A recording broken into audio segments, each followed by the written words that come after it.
बिस्मिल्लाहिर्रहमानिर्रहीम। अस्सलाम वालेकुम प्यारे बच्चों, कैसे हैं आप? यकीनन ठीक होंगे, तंदुरुस्त होंगे।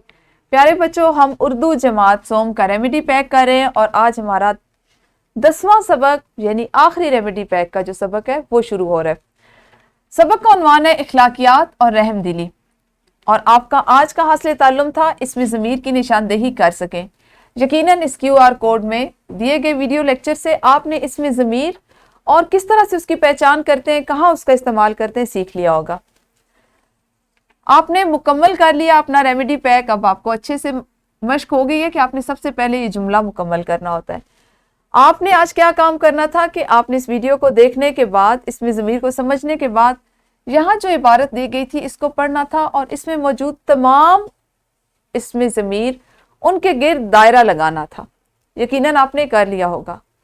अब आप देखें कि हमने इसको बोल चाल में किस तरह इस्तेमाल करना है।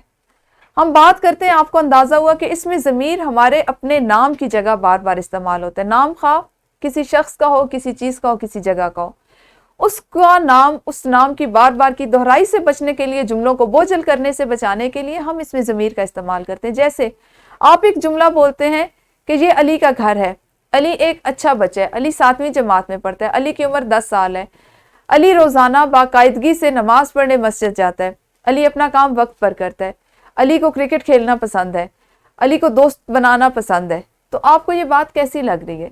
यकीनन चंद जुमले के सुनने के बाद आपके कानों को ये तमाम जुमले बोझल कर देंगे, आपकी दिलचस्पी ख़त्म हो जाएगी।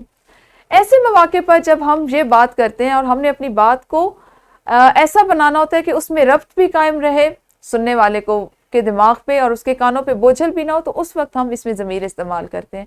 हमारी बोल चाल में, हमारे जुमलों में बहुत ज़्यादा इसमें ज़मीर इस्तेमाल होता है और हम इसका दुरुस्त इस्तेमाल उस वक्त कर सकते हैं जब हम इसके कवायद, इसके उसूलों को जानते हो, जो यकीनन आपको आज समझ आ गए होंगे।